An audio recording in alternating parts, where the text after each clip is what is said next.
नमस्कार, मैं हूं Mamta Verma. DAV e learning classes में आपका हार्दिक स्वागत है। हम अध्ययन कर रहे हैं बीए तृतीय वर्ष के लिए हमारे गद्य संकलन का आधुनिक गद्य संकलन।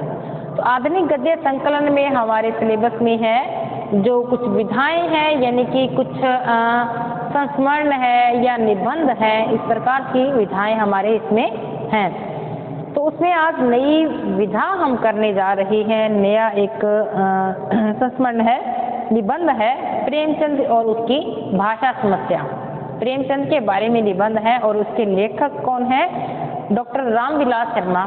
रामविलास शर्मा जो मुख्यतः एक आलोचक के रूप में विख्यात हैं। ये आलोचना के क्षेत्र में इनको महत्वपूर्ण उपलब्धि हासिल है और इन्हीं का पहले हम इनका परिचय प्राप्त करते हैं रामविलास शर्मा जी का। तो इनका जन्म है 10 अक्टूबर 1912 में इनका जन्म है और इनका देहावसान होता है 30 मई सन 2000 ईस्वी को। हिंदी के मूर्धन्य आलोचक डॉक्टर रामविलास शर्मा का जन्म 10 अक्टूबर 1912 को उत्तर प्रदेश के उन्नाव जिले में स्थित ऊंच गांव में हुआ है। लखनऊ विश्वविद्यालय से 1934 में एमए अंग्रेजी और 1940 में पीएचडी करने के बाद अंग्रेजी के प्राध्यापक के रूप में लखनऊ तथा आगरा में अध्यापन कार्य इन्होंने किया है। आपका लेखन संसार विशद और विविधतापूर्ण है। आलोचना, भाषा विज्ञान, प्राचीन इतिहास, भारतीय संस्कृति आदि के क्षेत्र में आपने साधिकार लिखा है। निराला की साहित्य साधना, भाषा और समाज, भारत में अंग्रेजी राज और मार्क्सवाद, पश्चिम एशिया और ऋग्वेद आदि दर्जनों ग्रंथों की रचना आपने की है। साहित्य अकादमी और सलाहकार सम्मान के साथ भारत भारती और व्यास पुरस्कार से सम्मानित रामविलास शर्मा का निधन 30 मई सन 2000 को दिल्ली में हुआ है। इनको मार्क्सवादी कवि या मार्क्सवादी रचनाकार के रूप में भी ये विख्यात हैं। डॉक्टर रामविलास शर्मा आलोचना के क्षेत्र में तो है ही और मार्क्सवादी विचारधारा के भी प्रवर्तक इनको माना जाता है। तो इनका एक निबंध है प्रेमचंद और भाषा समस्या, कि किस प्रकार से प्रेमचंद जी को भी भाषाओं का अध्ययन और उसकी समस्याओं का सामना करना पड़ा था। प्रेमचंद ने पहले उर्दू में लिखना आरंभ किया था, लेकिन फिर वे हिंदी में आ गए। वे भारत की एक राष्ट्रभाषा चाहते थे और उन्हें हिंदी इससे उपयुक्त लगी। वे अंग्रेजी के प्रभुत्व को गुलामी का प्रतीक मानते थे, अतः वे अंग्रेजी के स्थान पर भारतीय भाषाओं का सम्मान चाहते थे। उनकी दृष्टि में हिंदी और उर्दू का कोई भेद नहीं था। वे धर्म के आधार पर भाषाओं का विभाजन स्वीकार नहीं करते थे। वे भारत में हिंदू उर्दू के मिले जुले रूप के प्रचलन के पक्षधर थे। वो नहीं चाहते थे कि जिस प्रकार से मुल्क बंटा है उस प्रकार से भाषा का भी बंटवारा हो। वो पहले उर्दू में लिखते थे, लेकिन बाद में वे हिंदी में लिखना उन्होंने शुरू किया था। लेकिन फिर भी उनकी संस्कृतनिष्ठ भाषा हिंदी के कुछ अधिक प्रमाण नहीं मिलते, क्योंकि उनकी जो भाषा मिलती है प्रेमचंद की, वो उर्दू का मिश्रण मिलता है। क्योंकि उस समय भारत एक हिंदुस्तान था, यानी कि उर्दू और हिंदी का सम्मिश्रण मिलता है। अब इनका निबंध करने जा रहे हैं प्रेमचंद और भाषा समस्या, कि प्रेमचंद के सामने किस प्रकार की भाषा की समस्या थी। इसके लेखक हैं डॉक्टर रामविलास शर्मा। प्रेमचंद ने भाषा के संबंध में काफी विचार किया था और उसके संबंध में लिखा भी बहुत कुछ है। भाषा के लिए उन्होंने बहुत कुछ लिखा है। जब उन्होंने उर्दू छोड़कर हिंदी में लिखना शुरू किया था, तब उनके सामने भाषा की प्रश्न महत्वपूर्ण होकर आया। जब लिखना शुरू किया तो सबसे पहले बात ही भाषा की आती है। इसलिए सेवा सदन में भी हम उन्हें इस विषय पर सोचते विचारते देखते हैं कि सेवा सदन उनका उपन्यास है। उसमें क्या देखते हैं कि डॉक्टर श्यामचरण मोटर से उठकर, क्योंकि उनकी एक कुछ बातें थी या कुछ उक्तियां थी उपन्यास की, उनको थोड़ा अलग करके देखा जा सकता है कि भाषा के संबंध में उनका विचार कैसा था। उसी की उक्ति है, डॉक्टर श्यामचरण मोटर से उतरकर अंग्रेजी में अपने देर होने की क्षमा मांगते हैं, तब कुंवर साहब उन्हें याद दिलाते हैं, डॉक्टर साहब आप भूलते हैं यह काले आदमियों का समाज है। डॉक्टर साहब अंग्रेजी को देशी के लिंगुआ फ्रांका मानते हैं, परंतु कुंवर साहब इसका कारण देश के कुछ अंग्रेजी भक्तों को बताते हैं। अंग्रेजी में कुंवर साहब ऐसी ही घृणा होती है किसी अंग्रेज के, कैसी लगती है, ऐसी ही घृणा होती है जैसे अंग्रेज के कपड़े उतारे हुए हमने पहने हैं, हमें अंग्रेजी भाषा ऐसी ही लगती है। उर्दू और हिंदी का प्रश्न प्रेमचंद के सामने ताजा था, क्योंकि उन्होंने उर्दू में भी लिखा है और हिंदी में भी लिखा है, तो यही प्रश्न उनके सामने बिल्कुल ताजा प्रश्न था और समस्या भी थी इस बात की। उसके बारे में कुंवर साहब कहते हैं, फारस और काबुल के मूर्ख सिपाहियों और हिंदू व्यापारियों के समागम से उर्दू जैसी भाषा का प्रादुर्भाव हुआ है। अगर हमारे देश के भिन्न भिन्न प्रांतों में विद्वजन अपनी ही भाषा में संभाषण करते तो अब तक एक सार्वदेशिक भाषा बन जाती, क्योंकि अलग अलग भाषा में संभाषण यानी कि भाषण जो देते हैं, कभी किसी ने उर्दू में दिया, कभी किसी ने अंग्रेजी भाषा में दिया, यदि केवल एक ही भाषा हिंदी में ही भाषण देते तो आज एक सार्वदेशिक भाषा बन जाती। दिसंबर 1931 में हंस में एक पुस्तक की आलोचना करते हुए प्रेमचंद ने लिखा था, क्या लिखा था, 1931 की बात है, साहित्य मंडल ने उर्दू के केंद्र में हिंदी प्रकाशन का भार उठाया है, वह उद्योग प्रशंसनीय है। प्रेमचंद हिंदू उर्दू का भेद मिटाने के पक्ष में थे, क्योंकि वास्तव में भाषाएं दोनों एक ही हैं। इसके लिए वह काफी उदारता से काम लेना चाहते थे। वो नहीं चाहते थे कि जिस प्रकार से मुल्क का बंटवारा हुआ है, जाति का बंटवारा हुआ है, भाषा का भी बंटवारा हो, बल्कि उर्दू और हिंदी दोनों की एकता के पक्षधर ये थे। इसलिए वे काफी उदारता से काम लेना चाहते थे। भाषा शुद्ध ही हो, इसके वह कायल नहीं थे, परंतु राष्ट्रभाषा को कुछ गिने चुने आदमियों की न होकर देश के समूह की समझ में आने वाली होनी चाहिए। राष्ट्रभाषा ना कि थोड़े लोगों की भाषा हो, वरन पूरे देश जिस भाषा को समझे वही राष्ट्रभाषा होनी चाहिए। उन्होंने हंस, उनकी पत्रिका चलती थी हंस नामक की, तो उसमें क्या लिखा है, राष्ट्रभाषा केवल रईसों और अमीरों की भाषा नहीं हो सकती। राष्ट्रभाषा का अर्थ क्या है कि प्रत्येक राष्ट्रवासी इसको समझे। ये भाषा केवल ना रईसों की ना अमीरों की भाषा होनी चाहिए, बल्कि उसे किसानों की और मजदूरों की भाषा बनना पड़ेगा। कौन सी भाषा किसानों और मजदूरों की भाषा बन सकती है, यह उनकी कहानियों और उपन्यासों के ही किसान मजदूर की भाषा देखकर बताया जा सकता है, क्योंकि प्रेमचंद की जितनी उपन्यास कहानियां उन्होंने ली हैं वो जन सामान्य के पात्र लिए हैं। किसानों को, मजदूरों को उन्होंने अपनी कहानियों का, उपन्यासों का पात्र बनाया है।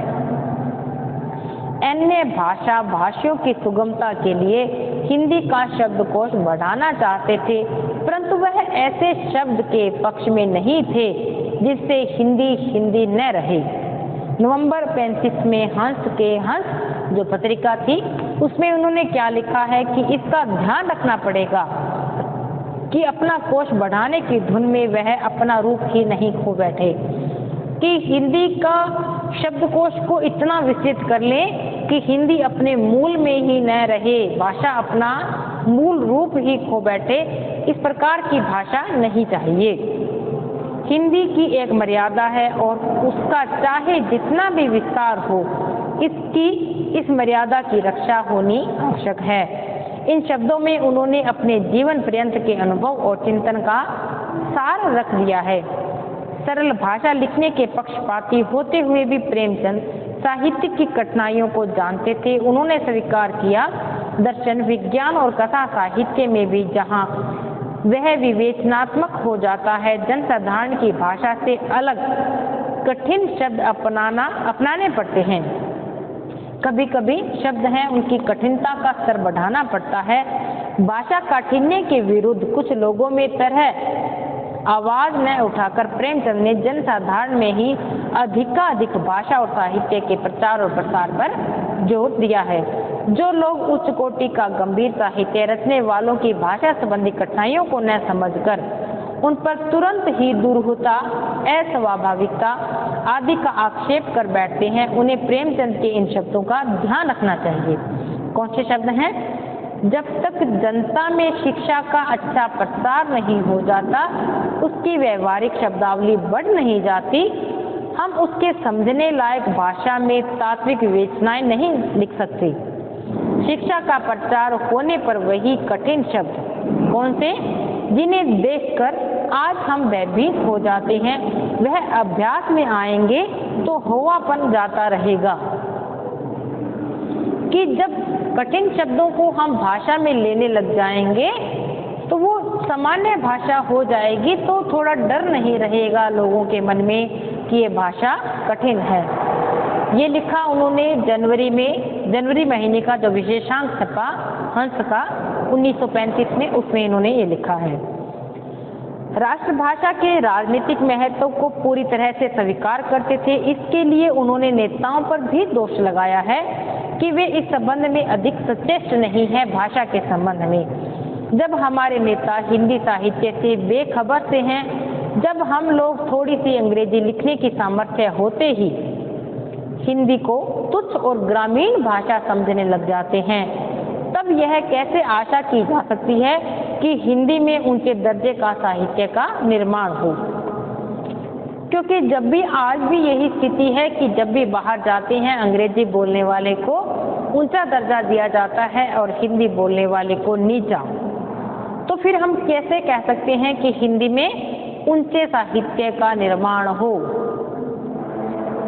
फिर भी उनका विचार था, देश का साहित्य यदि उन्नति कर सकता है तो राष्ट्रभाषा के द्वारा ही कर सकता है। जब भी हम साहित्य लिखते हैं तो अंग्रेजी भाषा में लिखेंगे तो वो अंग्रेजी साहित्य ही कहलाएगा, हिंदी साहित्य नहीं कहलाएगा।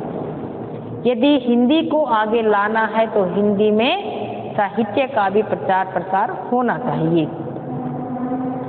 तो राष्ट्रभाषा के द्वारा ही, अन्य उपभाषाओं से नहीं। राष्ट्रभाषा का साहित्य अंतर्राष्ट्रीय प्रतिद्वंदता में ठहर सकेगा, दूसरा नहीं। यह स्वप्न देखना कि भारत की सभी प्रांतीय भाषाएं संसार की समुन्नत भाषाओं के बराबर हो सकती हैं, भूल है, ये नहीं हो सकता। एक राष्ट्र एक ही भाषा को लेकर अंतर्राष्ट्रीय संघों के सामने खड़ा हो सकता है कि भारत में 22 भाषाओं को राष्ट्रभाषा का दर्जा है। उन भाषाओं को लेकर हम नहीं खड़े हो सकते कि कौन सी भाषा चरम पर है, बल्कि हिंदी के लिए ही ऐसा प्रयास हो सकता है। इससे मालूम होता है राष्ट्रभाषा के प्रश्न को प्रेमचंद कितना महत्वपूर्ण समझते थे और उनके साहित्य की उन्नति के लिए उसमें कैसी उत्कट अभिलाषा थी। उसी लगन से साहित्य रचकर उन्होंने राष्ट्रभाषा का मस्तक भी ऊंचा किया है। लिपि के संबंध में उन्होंने कुछ विशेष विवेचनात्मक नहीं लिखा। लिपि के लिए, यानी कि हिंदी की लिपि कौन सी है, देवनागरी लिपि, तो उसके लिए उन्होंने कुछ विवेचनात्मक अधिक नहीं लिखा, परंतु जैसे भाषा के संबंध में उनकी पहली कसौटी बोधगम्यता की है, उसी प्रकार लिपि को उन्होंने पहल उसका सरल और सुबोध होना आवश्यक समझा। इसलिए उन्होंने देवनागरी लिपि का ही समर्थन किया है। उन्होंने हंस पत्रिका में नवंबर 1935 के विशेषांक में लिखा है, हिंदुस्तानी भाषा के लिए हिंदी लिपि रखना सुविधा की बात है। इसका दूसरा भाग है ये, प्रेमचंद ने साहित्यकारों के लिए क्या लिखा है कि उनकी कौम की तारीख बनाई गई है, उसकी संस्कृति बनाई गई है। प्रेमचंद किस कौम की तारीख बनाने वाले साहित्यकार थे? वैसे तो उनके साहित्य का आदर सारे हिंदुस्तान में हुआ है, लेकिन यह खास तौर से हिंदी भाषी जाति के लेखक हैं। वह हिंदुस्तानी कौम की तारीख बनाने वाले साहित्यकार हैं। उन्होंने हिंदी और उर्दू दोनों में ही रचनाएं की। हिंदी और उर्दू के लेखकों को नजदीक लाने में, हिंदी और उर्दू के सामंती साहित्य का मुकाबला करने में, हिंदी और उर्दू के नए साहित्य में आजादी और जनतंत्र के भाव और विचार भरने में प्रेमचंद ने हमारी जाति की अद्वितीय सेवा की है। तुलसीदास के बाद हिंदी के वह सबसे बड़े साहित्यकार हैं। बहुत बड़ी बात इन्होंने लिखी है कि तुलसीदास का बहुत बड़ा योगदान है भाषा के संदर्भ में, और दूसरा योगदान हम मान सकते हैं तो वो है प्रेमचंद का। जिन्हें हमारी किसान जनता ने अपनाया है, क्योंकि उनके जो मुख्य पात्र हैं वो किसानों से संबंधित रहे हैं। जहाँ जहाँ हिंदी उर्दू पढ़ने वालों ने प्रेमचंद की रचनाओं में रस लिया, वहाँ वहाँ जातीय एकता का भाव मजबूत हुआ है। हिंदुस्तान कौम की एकता में हिंदी उर्दू का विवाद बहुत बड़ी बाधा बना हुआ है। प्रेमचंद इसके लिखने वालों को दो कौमों का लेखक न मानते थे, वह उन्हें नजदीक लाना चाहते थे। हिंदू और उर्दू को अलग अलग कौम नहीं मानते थे, जिससे कि एक मिली जुली साहित्यिक भाषा का चलन हो सके। वो चाहते थे कि हिंदी और उर्दू दोनों भाषाओं का समन्वय हो सके। दिल्ली में हिंदुस्तानी सभा के स्थापित होने पर उनका स्वागत किया गया था, क्योंकि उसमें हिंदी और उर्दू के लेखक एक साथ बैठते थे और बहस करते थे। हिंदी उर्दू के लेखकों का परस्पर मिलना जुलना, एक साथ भाषा और साहित्य की समस्याओं पर विचार करना उनकी नज़र में कितना जरूरी था, यह हिंदुस्तानी सभा पर उनकी टिप्पणी से जाहिर होता है। हिंदुस्तानी सभा में उन्होंने एक टिप्पणी की थी, जिसमें उन्होंने लिखा है, जब उर्दू का अदीब अपनी कोई रचना ऐसे समाज के सामने पढ़ेगा जिससे हिंदी के लेखक भी शरीक हैं, तो वह ऐसी भाषा लिखने की कोशिश करेगा जो हिंदी वालों की समझ में आए। इसी तरह हिंदी का लेखक उर्दू की अदीबों की मंडली में अपनी भाषा की सुबोध रखने को मजबूर होगा। इसी तरह परस्पर प्रभाव और आदान प्रदान करने से वह एक मिली जुली साहित्य शैली का विकास की आशा करते हैं। तो उनका मतलब क्या था प्रेमचंद का, कि साहित्यकार उर्दू के और हिंदी के साथ साथ बैठे। जो हिंदी वाले हैं वो उर्दू भाषा को समझेंगे, जो उर्दू वाले हैं जो हिंदी की जो मार्मिकता है उसको समझेंगे। तो दोनों भाषाएं अलग न हो, बल्कि साथ साथ ये भाषाएं बने रहें।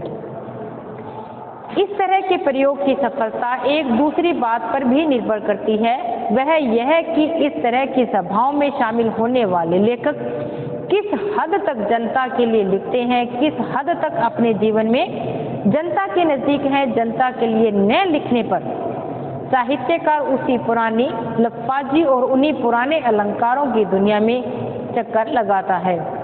तब हिंदी और उर्दू के लेखक एक दूसरे से सीखने के बदले एक दूसरे के कठिन शब्दों को ढूंढने में लग जाते हैं। जब वो आपस में मिले ही नहीं, कुछ शब्द आता है तो आपस में ढूंढने लग जाते हैं कि इसका अर्थ क्या है। यदि दो भाषाएं साथ साथ रहती हैं तो लगता क्या है कि एक लय में चलती है, तो दोनों भाषाएं आसान हो जाती हैं एक दूसरे के लिए।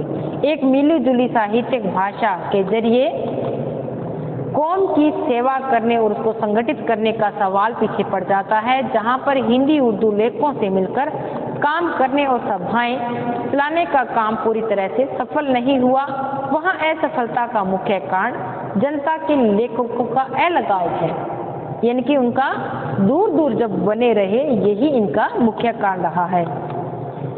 एक साहित्यिक शैली गढ़ने के पक्ष में होते हुए भी प्रेमचंद उन गढ़ने की कठिनाइयों को जानते थे कि क्या कठिनाइयां आती हैं। भारतीय साहित्य परिषद में हिंदुस्तानी को जगह न देने पर मौलाना अब्दुल कलाम हक की आलोचना का जवाब देते हुए उन्होंने जून 1936 जो हंस का एक विशेषांक उन्होंने लिखा, और जो हिंदुस्तानी अभी व्यवहार में नहीं आई भाषा जो है, हिंदुस्तानी भाषा कहते हैं हिंदू और उर्दू का जहां मिश्रण था, और उससे ज़्यादा हिमायती नहीं निकले जाने का कोई ताज्जुब नहीं।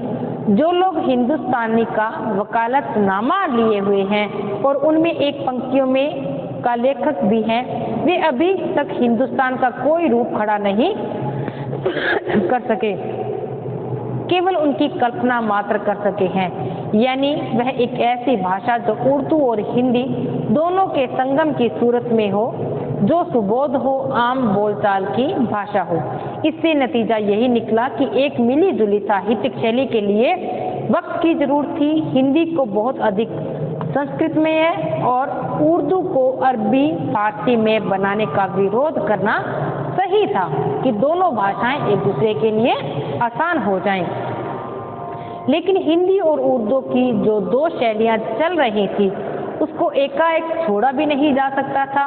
प्रेमचंद हिंदी और उर्दू दोनों में लिखते थे और उनकी हिंदी और उर्दू में जो भेद रहता था, इस पर कुछ लोगों ने उन पर तोहमत लगाई कि वह मुंह से हिंदुस्तानी की हिमायत करते हैं, अमल से हिंदुस्तानी का प्रचार करते हैं। तो इसी प्रकार से हिंदी और उर्दू दोनों भाषाओं को उन्होंने पास में लाने का प्रयास किया था, ना कि उसको अलग करने का। दोनों भाषाओं के जो कवि थे, जो लेखक थे, उनको साथ उनका बनाना चाहते थे। तो ये इनका प्रयास था एक प्रेमचंद का। तो रामविलास शर्मा का जो हम निबंध पढ़ रहे हैं आज हम इतना ही करेंगे। इसके बाद हम जो हमारी आगे क्लास होगी उसी में इसी लेसन को पूरा करेंगे। तब तक के लिए धन्यवाद।